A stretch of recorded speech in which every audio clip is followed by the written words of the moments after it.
guess I got to get back to work. Yeah. Working's good. No, it's not. Good to get stuff done. I told everybody that like I was working and I was setting the filters and I'm like, okay, enough. I'm going to go hang out with Impulse now. And I said, this is just like the old days. When we shared cube, like just a couple cubes down. Except there's no air horn attached to my chair. Dude, what time I did that? Fly out of my desk drawer. You guys hear that story, dude? Did I do an air horn on your chair? Did I do that? Yeah, I did. So when you sit on the chair and it just goes down a little bit with the hydraulic or whatever, 6 a.m. in the morning, because that's how early I get to work. Because, I like early stuff, get the work done. Hard worker and all. Get to work nice and early. 6 in the morning, still waking up, and maybe a few people in the building, they're waking up too, and just super quiet because hardly anyone's in the building, and just sit down in my chair.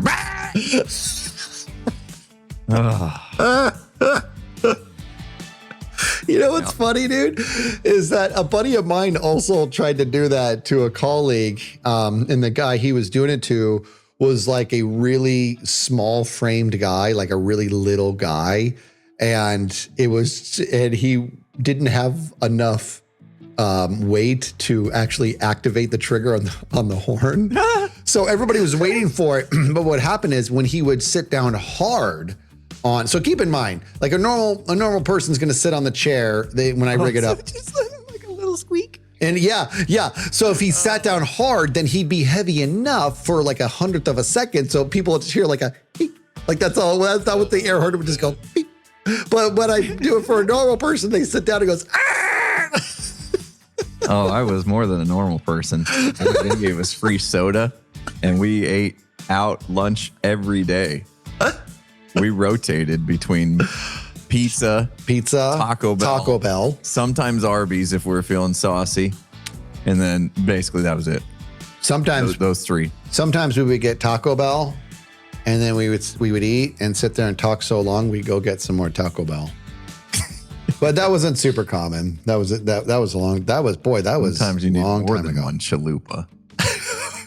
Or chaluper, as our friend always. Yeah, our buddy from Queens, pick me up one of them chaluppers. Not a single word in the English language ended in A for that guy. Everything was an R. Which I don't understand. I don't understand but when the word does end in an R, it ends in an A. That's why they say ka. They don't say car. Oh. It's just so weird to me. Like, oh yeah. And he used to tell me, because I love it. He'd be like, stop making fun of the way I talk. And I'm like, I'm not. I'm like, it's endearing. Don't ever change it. I love it. You'll pick me up one of them chaluppers. I remember somebody was like troubleshooting something for so long and he just like yelled across the room, just reboot that mug and be done with it. Yeah.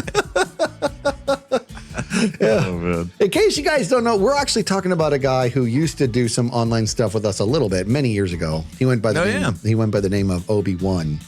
And right? No, Roby-One. He went by Roby-One, yeah. And I miss him a lot. And he's legitimately to this day the owner of some of the funniest moments of my life. He could really, really be funny. He was so hard. Here's one of our favorite stories, right? This is how I explained it to Impulse one day. So here's the deal.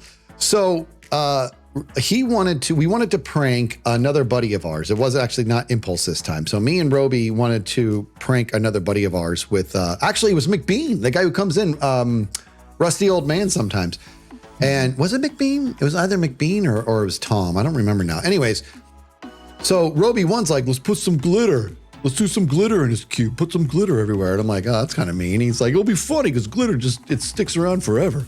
I'm like, okay, I'm in because it's whatever. So we get some glitter. We go in and I start throwing it everywhere. And so he sprinkles just a few. He's like, okay, I think that's enough. I'm like, what are you talking about? We just started. So I start opening this guy's books and sprinkling in glitter in between the pages and stuff. And he's like, okay, it's enough. And so I kept doing it and I'm throwing glitter everywhere. And all of a sudden he's like, that's enough. Like he's like raising his voice. And I didn't understand what the problem is. I'm like, what is your problem? He's like, it's too much glitter. I'm like, what do you mean it's too much? And he doesn't know how to express the feeling of guilt. So his phrasing, he's like, because it hurts my feelings. Like it was so funny. It hurts my feelings. That's how he would say it. So now, even today, Impulse and I still use the phrase "it hurts my feelings" whenever we feel bad about something. Yeah. It was so funny. It's because it hurts my feelings. Dude, that cleaning crew was pissed. There was glitter in the carpet for months, like literal months, and they vacuumed that place every night. I didn't think about that part. Stuck in the carpets forever, and that poor cleaning crew. Hey, for the record, I actually went into the janitor's closet. I actually went in and I actually nicked one of their vacuums and I vacuumed up a bunch of the glitter myself. That was outside of the cube. You know what I mean? I actually did. I nicked one of their vacuums and I tried to clean up as much as I could. I actually did feel it hurt my feelings a little bit at the end there, but.